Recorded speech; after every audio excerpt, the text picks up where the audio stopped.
My mission is simple, to make you money. I'm here to level the playing field for all investors.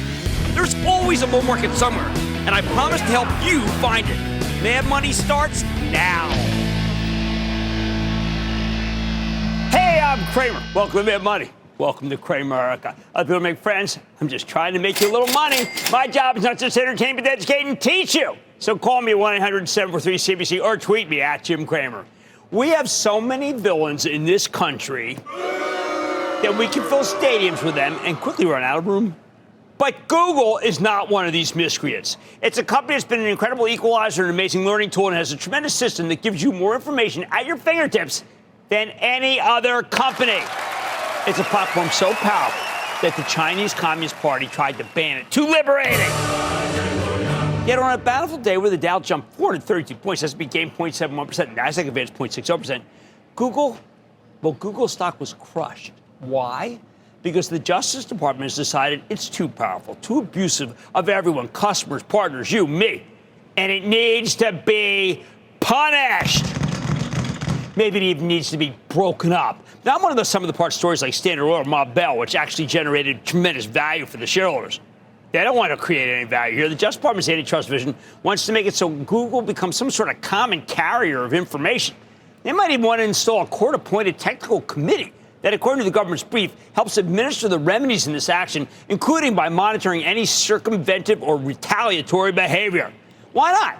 If you believe the monopoly ruling from over the summer, Google's a decade-long monopolist that requires a real hobbling, not unlike the hobbling Kathy Bates gave James Caan in Stephen King's Misery. Yes, it is that punitive. Now, Google's an aggressive company. It has big reach. It's got a lot of power. It operates in many markets. But I defy you to find any regular people in this country who think of Google as a bad actor. Google search is the most incredible bargain in the world. And the same goes for YouTube, by the way. You barely notice the toll and charges for anything, right? And, by the way, as for the companies that don't want to advertise with them, you can always make a deal with companies like Trade Desk that we love here very much. Doesn't matter. The brief of the Justice Department filed last night is full of bile toward this company. To read this brief is to believe that Google is kind of a cross between the Lex Luthor or Darth Vader of technology companies. All powerful, unstoppable. Somehow, Justice even makes it sound like Google's dominating markets, that it's losing it. Like the generative AI sites, where many of us would rather go to ChatGPT or MetaEd.ai or Claude or even the dreaded Grok. I don't know what will happen when the Biden administration runs its course, but I got to tell you, I certainly won't miss the ruthless prosecution and hectoring of big tech. The best companies we have, the best companies in the world. We're dealing with companies that have done amazing things for the American people, and yet they're vilified by the Justice Department's antitrust division, of course, and the Federal Trade Commission. Think about it. Does the FTC truly want to bring Amazon down this badly because Amazon has hurt other businesses with its cutthroat tactics? Really? Do you know how many businesses have gotten their start on Amazon? In a country that's been ravaged by inflation, do you know how much we're saving by using Amazon? Very hard to deny Prime Big Deals Day going on, right? Amazon's like a one-man deflation machine. It's convenient. People don't have to leave their homes and take small trips to stores to get things that are cheaper when you buy them from the internet. You can order in the morning and then you'll be there when you get home from work. Amazon's got a web services division that saves businesses hundreds of billions of dollars so they can spend more money hiring people and creating things. If Amazon were really so pernicious, let me ask you, how would there be more than 200 million Prime members? That's what we need to be protected from? Hey, how about the 1.5 million people who have their salaries provided by Amazon? By the way, if you work there, they have unbelievably good benefits. If that's a villain, I say, give me more villains. Oh, you want a real bad actor? How about Apple, which makes such great phones that they effectively trap you in their ecosystem? To me, that's the gist of the antitrust case against Cupertino. Oh, and how much does the government despise that App Store business where Apple gets a chunk of every transaction? How dastardly. Let me tell you something. Without the App Store, it would be incredibly difficult for most subscription businesses to stay in business. It's how you get customers. It's how you keep customers. Did I want to give them a huge chunk of the subscription dollars I earned at TheStreet.com in return for subscribers? Of course not. But I'd rather have 70% of something than 100% of nothing, which was the alternative.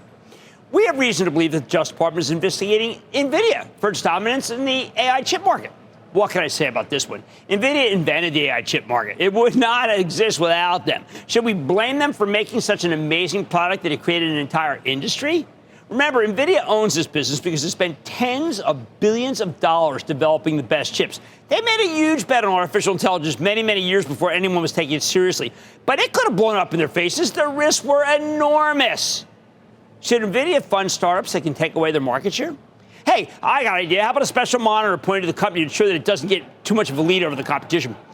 No, forget that. I got a better idea. Maybe Justice Department should just demand that CEO Jensen Huang work from home for maybe 4 days only, like everybody else. And then maybe the other guys can catch up. Look, we know these big tech companies are powerful. They're supposed to be powerful. They have tons of customers and hundreds of billions of dollars in their coffers. They have scale and competitive moats and pretty much everything else they need to win, just like we were taught to do when we started a business. But believe me, these companies are the envy of the world. Some of them seem to be the only entities that the People's Republic of China is actually afraid of. So many countries spend so much money trying to prop up companies they consider national champions. But in America, what do? We kneecap them. Believe me, if the courts agree with the justice and the FTC, let me tell you something. Here's what's going to happen. Your prices ain't coming down. They're going up. We hurt these companies too much, and we don't have to worry. The PRC will come in with something subsidized by their government that will happily step in the void. Oh, one more thing. Have you noticed the wealth created by these companies? Do you think that's all being hoarded by the execs? No. You could own the stocks right alongside them. In fact, as I tell CNBC Investing Club members daily, you should. Bottom line, I find this endless string of government investigations wrong-headed, pointless, and frankly, even anti-American. Sadly, it's the American government so upset at the power of these companies that's insisting the tech titans should simply be less good. To which I say, good for who? Good for what?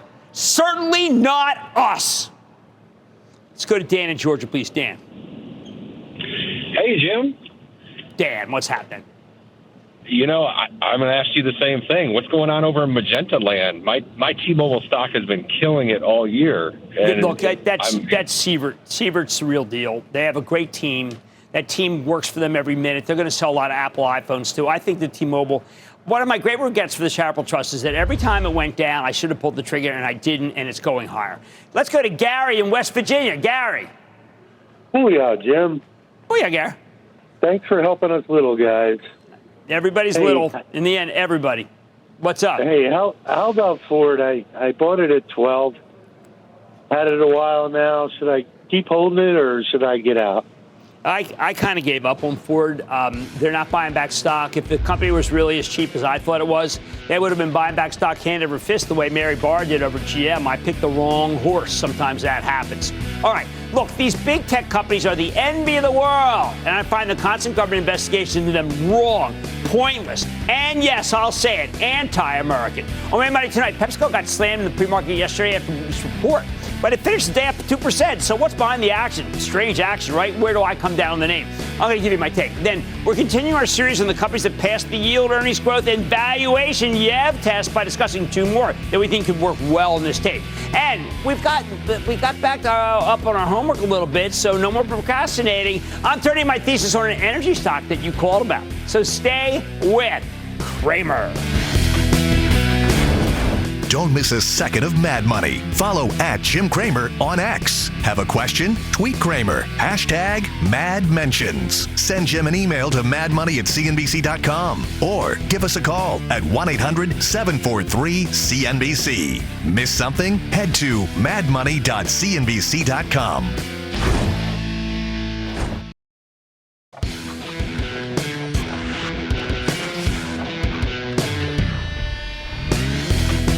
Even though the marathon known as earnings season doesn't officially kick off until Friday, we got the chance to do a few warm-up laps when PepsiCo reported yesterday morning. So when those numbers crossed the tape at 6 a.m., I was ready. I mean, after all, I've been awake for multiple hours at that point. But when Wall Street got its first taste of the earnings, the initial reaction reeked of disappointment, causing PepsiCo's stock to fall almost $2 in pre-market trading. Despite the initial disgust, though, the stock finished the day up nearly 2%, and it ran another 1.2% today. So how the heck did we go from having disappointment for breakfast to delightful, let's say, post-earnings rally? I want to walk you through what happened here. It's really fascinating, but the key piece of the puzzle is the PepsiCo stock was trading at just under $180 in mid-September. And by the time the earnings report came around, it already pulled back to $167. Some of that's because money managers tend to sell defensive stocks like the food and beverage place when the Fed starts cutting rates. It's just kind of a habitual thing. But some of it's because we got an avalanche of negative research on PepsiCo going into the quarter. Morgan Stanley downgraded from overweight to equal weight on September 20th, citing weaker scanner data and worsening trends in market share. They're especially worried about the Frito-Lay business. They're also worried about North American beverage business, especially Gatorade. While this one downgrade was enough to send the stock down nearly 2%, Wall Street was just getting started, oversharing their negative expectations of the quarter. Because when you get one downgrade that moves the market, while others start coming out of the woodwork, echoing the sentiment instantly. And when you know it, just a week later, we got a negative 30-day catalyst watch from Citi. Very similar to the Morgan Stanley piece, they saw lower organic sales growth, calling out deteriorating scanner data for both beverages and snacks. Citi also said to expect management to cut full-year organic revenue growth, maybe guidance from 4 down to roughly 3. Then that very next day, Bank of America joined the party with their Taylor Swift-themed hit piece titled Cruel Summer.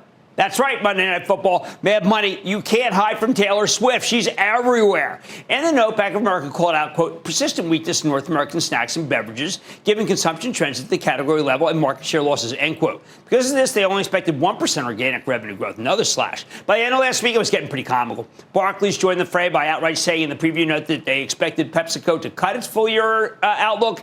And the very next day, RBC Capital said the company was due for a salty quarter without much chance for material upside. Needless to say, if you read these notes heading into the quarter, you knew not to expect a home run, like I do tonight from Harper. Instead, this is supposed to be a disgraceful strikeout, like I expect from Bohm. So what happened when the company reported yesterday morning? Well, it all played out exactly as it should have, wouldn't you know it? For the third time in 4 quarters, PepsiCo missed revenue expectations, organic revenue growth of 1.3%, coming in below the 2.7% consensus estimate. Not good. And just like many of these analysts predicted, much of the revenue shortfall came from muted sales in both the North American Frito-Lay and beverage segments.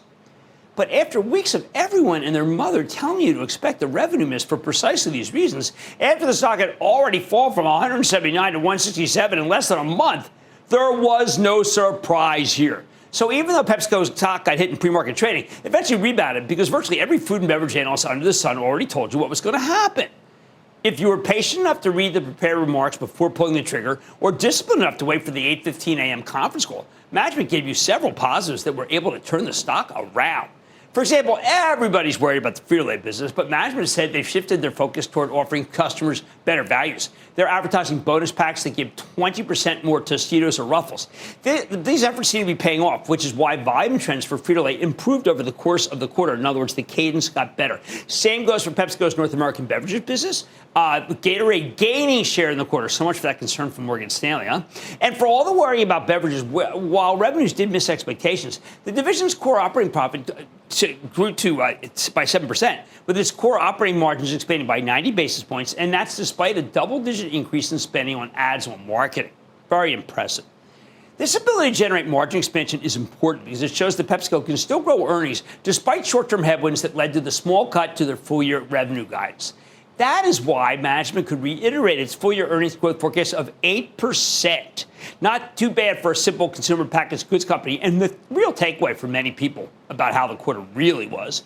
Management even mentioned that they'd be de-emphasizing certain low-margin products and package combinations while also accelerating productivity initiatives, meaning more automation at their plants. They say these guys cut costs every quarter. Plus, PepsiCo is very conscious of where consumer trends are going and what kind of foods they want to emphasize moving forward. When answering a question from an analyst about whether there were any structural changes to consumer habits, meaning are they getting killed by these GLP-1 weight loss drugs, CEO Ramon Laguarta talked about how the company is looking for, quote, more permissible snacks and more unstructured meals, an area where they see the consumer moving. Permissible means snacks that are healthier, while unstructured meals are more like mini meals. I think like grabbing some Sabra hummus and a banana, as opposed to your favorite rotisserie chicken spot like I like. PepsiCo already has several permissible snack items like lightly salted and baked chips, not to mention Sun Chips, Popcorners, and Smart Food. They seem serious about moving more in this direction, including with the $1.2 billion acquisition of Siete Foods, which has a, quote, better-for-you tortilla chip offering. So here's the bottom line. Stocks react to expectations, and when it comes to PepsiCo, everyone expected a real bad quarter, which is why the stock sold off so hard going into the report. But once we saw the numbers and heard the commentary, it was bad, with a few bright spots, which allowed PepsiCo to rally anyway very nicely. Now, this is something you need to keep in mind as we head into earnings season. If the stock has already sold off hard going into the quarter, it's very difficult for it to keep going down unless the numbers are shockingly horrible. Nothing shocking about Pepsi. Mad Money's back after the break. Coming up, part 3 of Cramer's ongoing stock screen. From one type of pipeline to another, he's got names to watch. Next.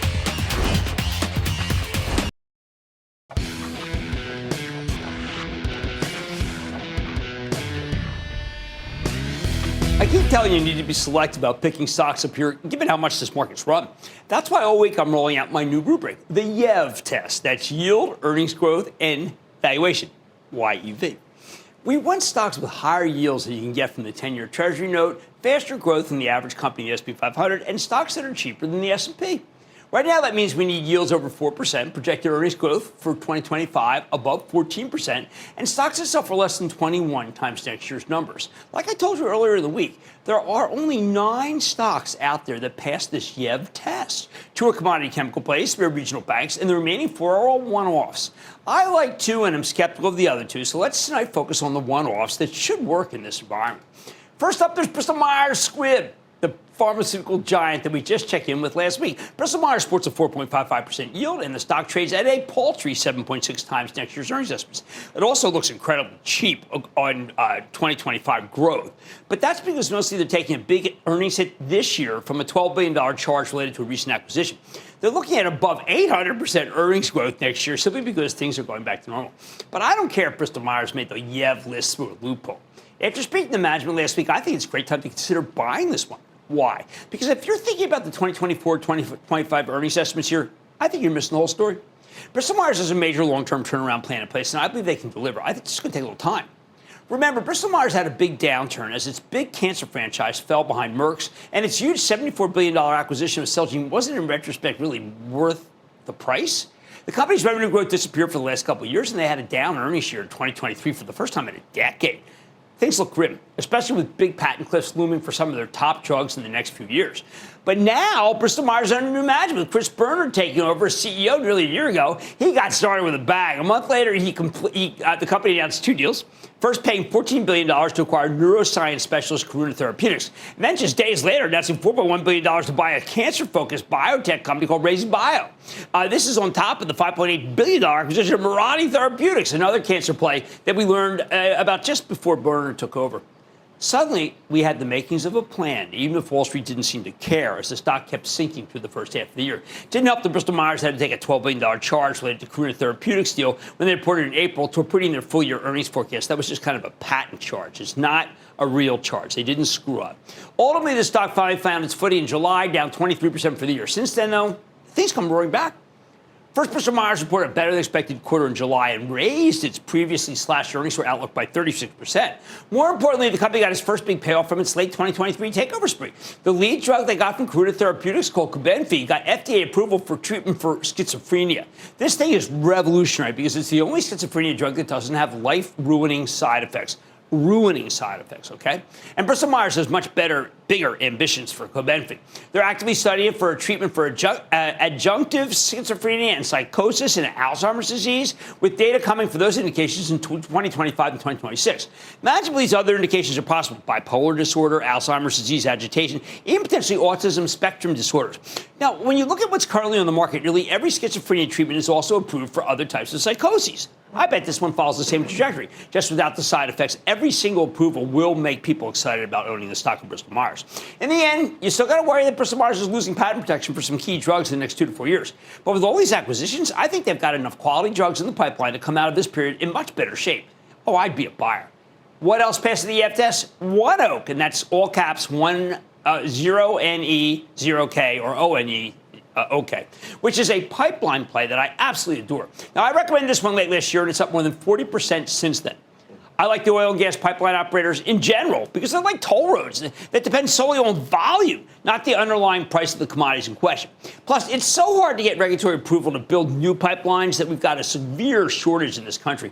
At the same time, we're both producing and exporting record levels of oil and gas here, which means more demand for One Oak. The other great thing about the pipeline play is that they tend to have terrific dividend yields. Even after One Oak's huge run over the past 10 months, this thing's still got a 4.18% yield here. Still superior to the 10-year. And it'll get even better as long as long rates come down, which is inevitably what happens as the Federal Reserve cuts short rates. One Oak also regularly raises its dividend. They target 3 to 4% annual growth for the payout. You never you're not going to get a raised distribution from a bond.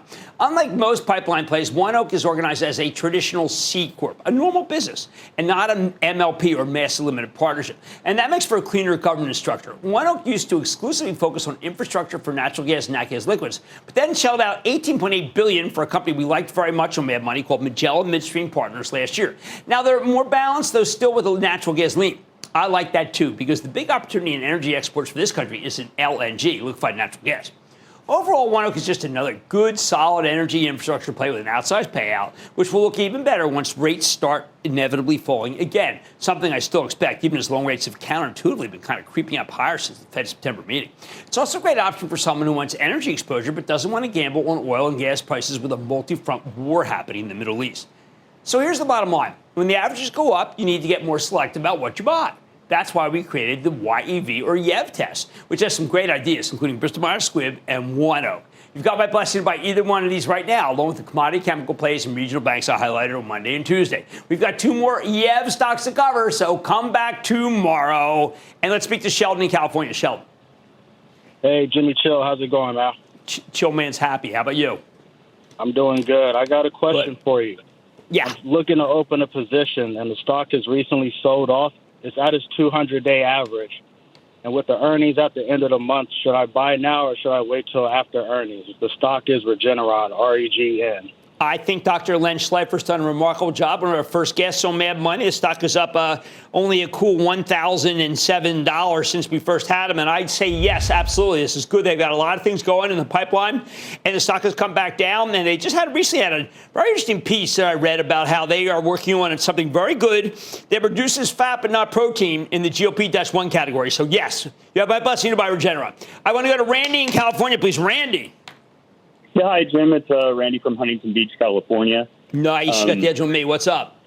Yeah, I just wanted to talk about this company, over a 200-year-old company, and 51% so owned by the family, and powerhouse in the renal industry, and it's Fresenius Medical Care. Very steady, very good company, good yield. I think you're absolutely fine in it. It's not going to set the world on fire, but it is very good. I like Fresenius. All right, listen, Bristol-Myers and ONEOK are 2 worthy additions to our YEV list. Got my blessing to buy either name here, right now. Much more Mad Money at. You called in on NextEra Energy Partners, and I've done the research, and I'm ready to turn in my homework on the stock. Then it's an endless horse race among Microsoft, Apple, Nvidia. But I don't think it is a horse race. I think there's one clear winner. I'm going to reveal it after, we get the calls in the lightning round. So stay with Cramer.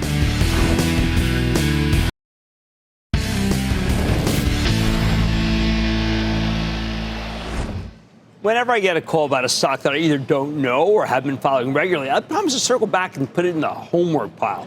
Back on September 9th, Jim in Florida asked about a company called NextEra Energy Partners, symbol NEP for you home gamers. He pointed out the stock had a 14% yield, but also some conflicting data on the consensus earnings estimate, so he was looking for some clarity.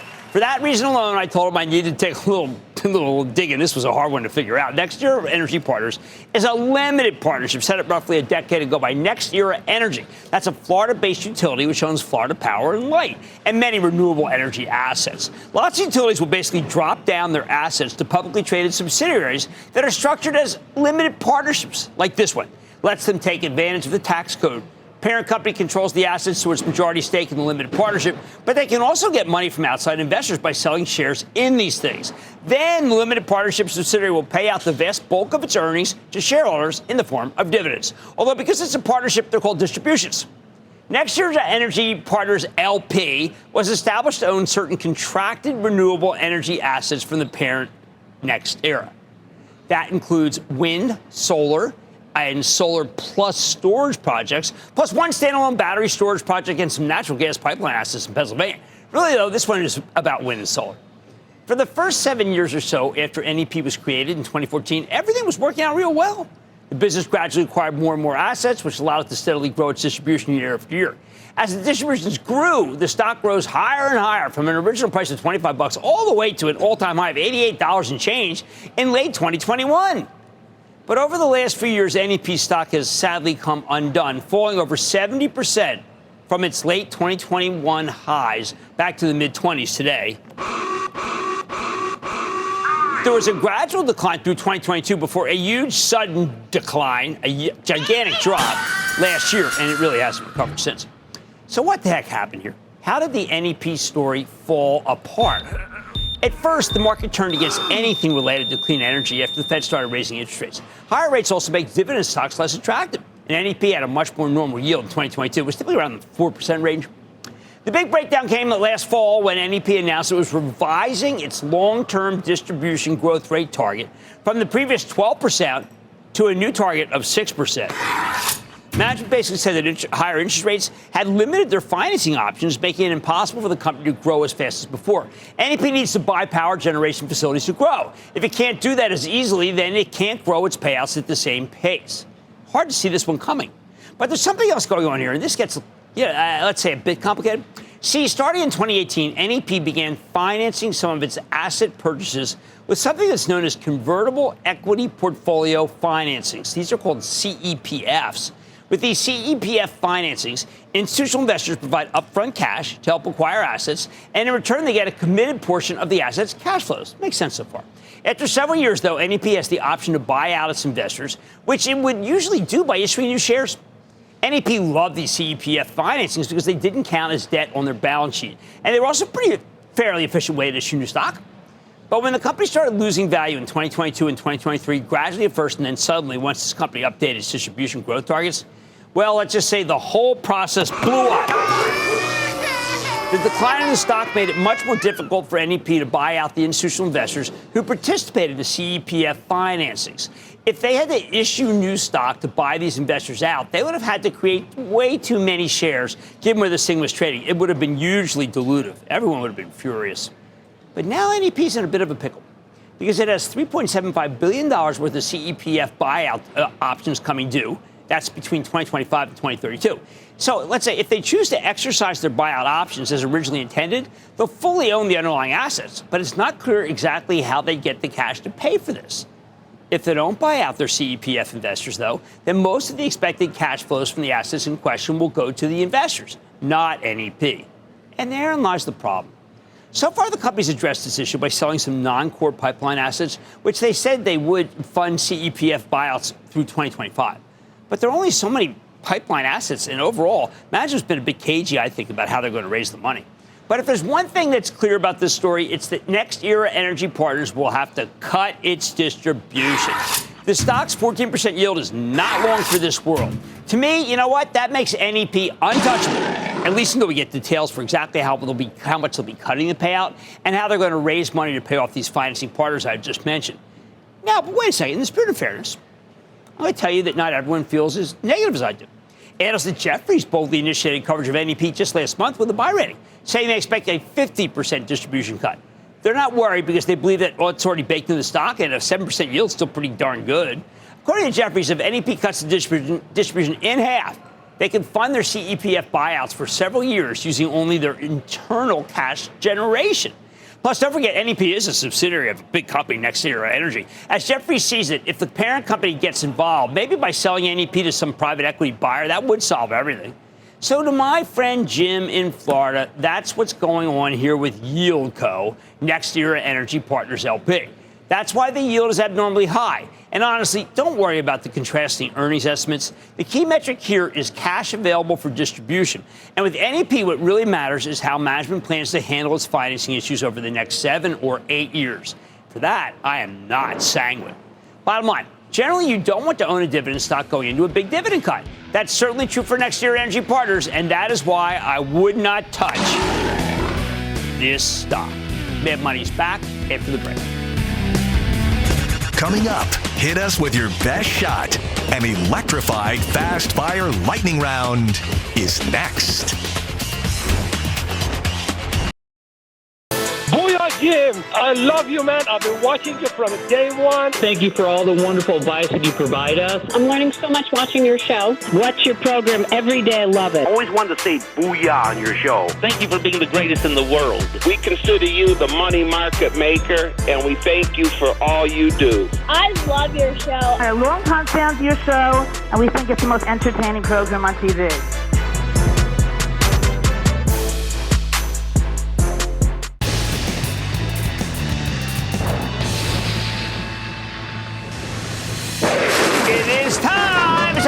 Chris, my best market about gold. What is it? To buy, sells with some. Don't need the stock watches. My Stanford. Play this out.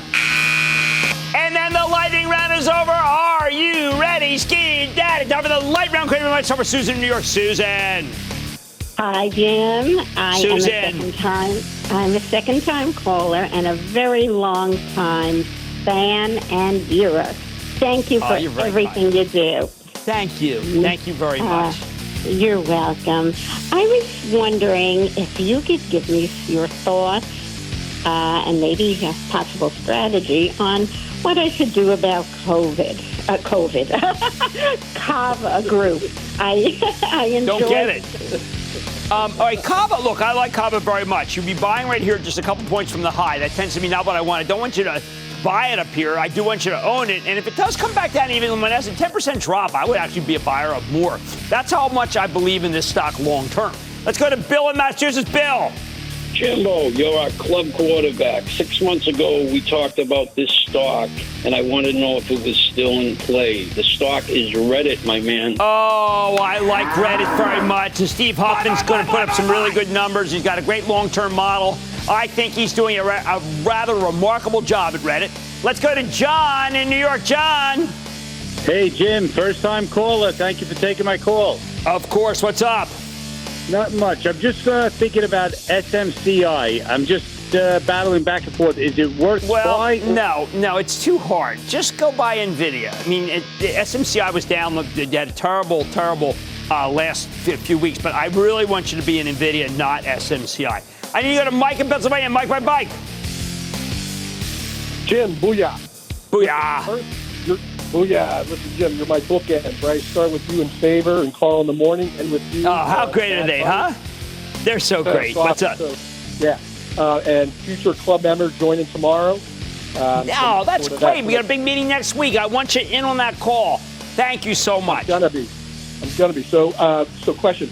So about 6-7 months ago, you said everybody's got to own GE Healthcare. You have to own it. I owned it. It ran up. I sold it. I feel bad for selling it, but the question is it now still a good time to get back in it? Is there it just had a very big run. Sells at 21 times earnings. I wouldn't be surprised if analysts all hate. I feel like many analysts hate it. I'd wait for another downgrade and buy more. I would not buy more right here. One of these analysts will flinch and downgrade it. They hate the stock. Let's go to John in South Carolina. John. Hey, Jim, thank you. First-time caller, long-time listener, and member of the investment club. Oh, thank you. Hey, I got a question about McCormick. I enjoyed the spot you had on it last week, but since then, they've issued debt. There's been a couple of price revisions, and today, a couple of the board or senior leadership purchased stocks. I'd like to get your take on a good entry point for that stock. I think buying it right here is a very good idea. I agree with you. I thought that McCormick did a very good job when the company was on the show. I have to tell you also, I think that it's kind of, I know it's a staple, and the staples are out of favor when the Fed cuts, but I think that they're doing a very good job. Brendan Foley really explained the situation well. Let's go to Lou in Pennsylvania. Lou. Hi, Jim. First, Lou, how are you? A big thank you.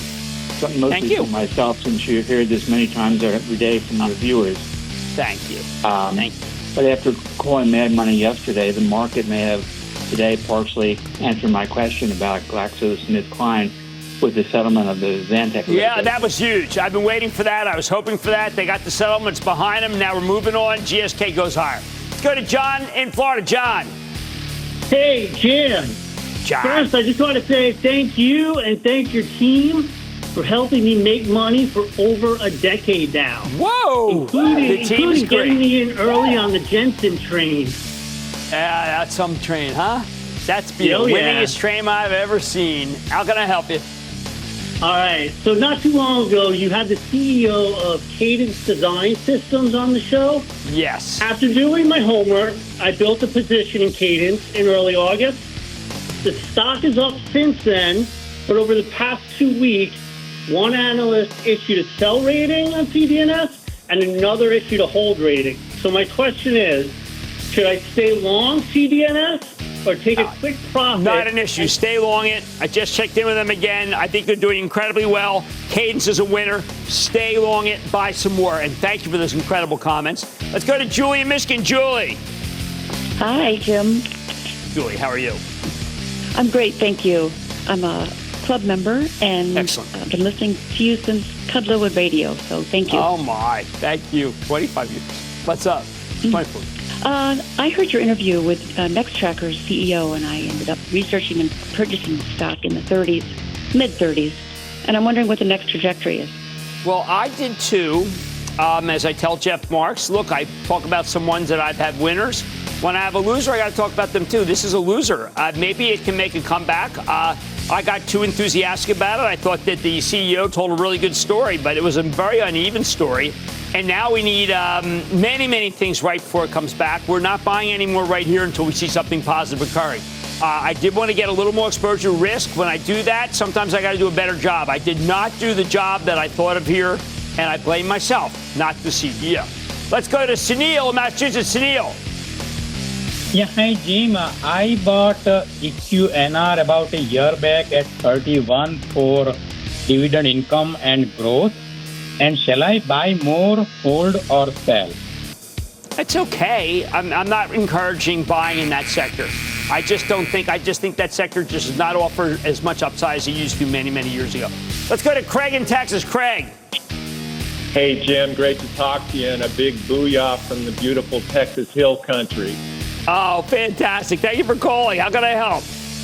Yeah, I'm interested in how companies are going to navigate the challenges of AI adoption, just given their difficulties in finding or developing the necessary talent to build and rapidly scale their own resources. So I'm looking at Accenture, ticker ACN. Oh, great call. That's one of Jensen Huang's go-to. Nvidia and Accenture have a fantastic relationship. They're doing a terrific job. A lot of companies, indeed, they call Accenture and say, how do we get integrated? And then they do it. They just really are good. I think Accenture's a great buy here. Let's take one more. Let's go to Shane in California. Shane! Booyah, Jim. Sending prayers to our friends in Florida. Hey, I'm a long-time listener, but a first-time caller, and wanted to thank you for all you do for individual investors. Quite welcome. My question for you is on DJT. I know you're a believer in fundamental analysis and doing the math, looking at revenues, earnings, debt, 10K, 10Qs, all that good stuff. But when you have limited reporting and fundamental analysis isn't available, do you flip to technical analysis to try and make an investment decision? What's your thought? I'll tell you, I usually, if I don't understand a company, the technical analysis might inform me of a better decision. And for that company, I just don't understand it. I am sorry. And that, ladies and gentlemen, the conclusion of the Lightning Round. The Lightning Round is sponsored by Charles Schwab. Coming up, trot out the horse race analogy. Jockeying for profits in a 3-steed derby. Next. Good evening, Mr. Cramer. Thank you. Thank you for everything you do. You've been such a wonderful source of information with your teachings. I have to say thanks. Thank you for all your advice and saving us from ourselves. Your advice let me quit a job that I hated. I love you to death. Thank you for everything you do. Thanks for making us money. And more importantly, thanks for keeping us from losing money.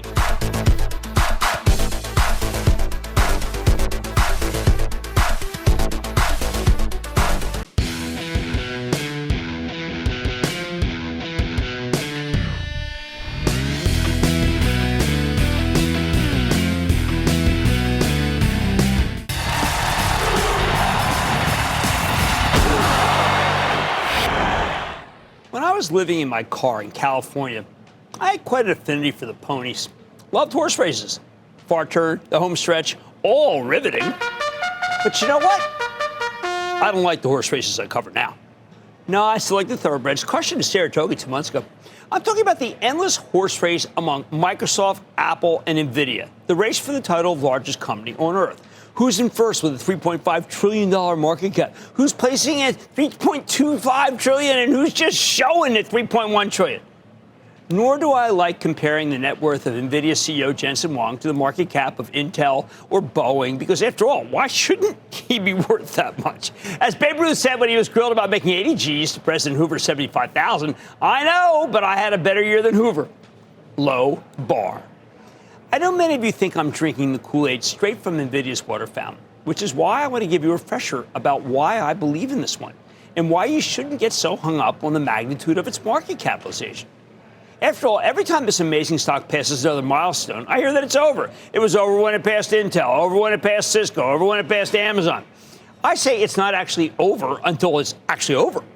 And in Nvidia's case, that's going to be a very long time from now. Here's why. Almost every company that competes with Nvidia has limits. Google and Meta are, for the most part, advertising firms. Amazon's a merchant. Microsoft makes software.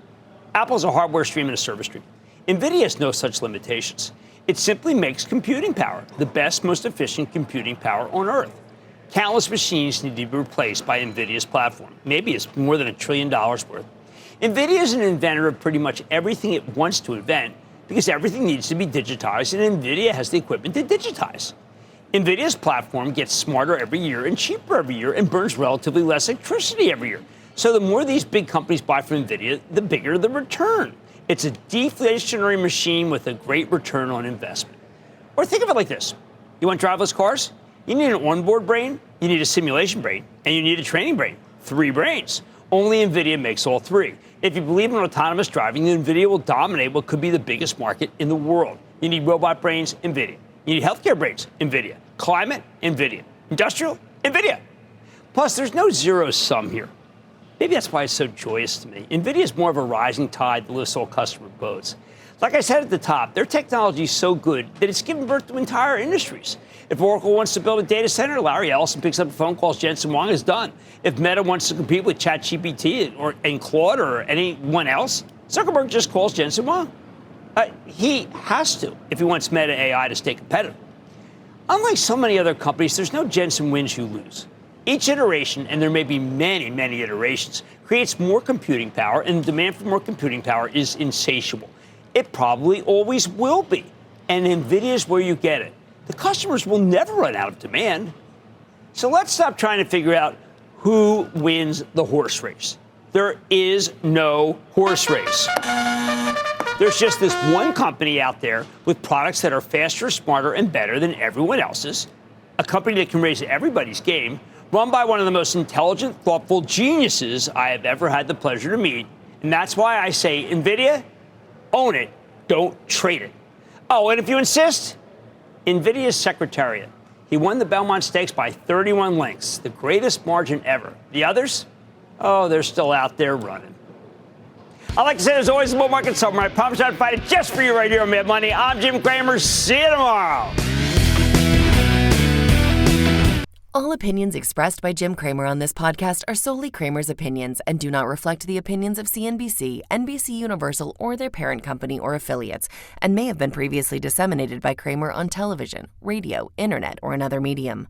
You should not treat any opinion expressed by Jim Cramer as a specific inducement to make a particular investment or follow a particular strategy, but only as an expression of his opinion. Cramer's opinions are based upon information he considers reliable, but neither CNBC nor its affiliates and or subsidiaries warrant its completeness or accuracy, and it should not be relied upon as such. To view the full Mad Money disclaimer, please visit cnbc.com/Mad Money disclaimer.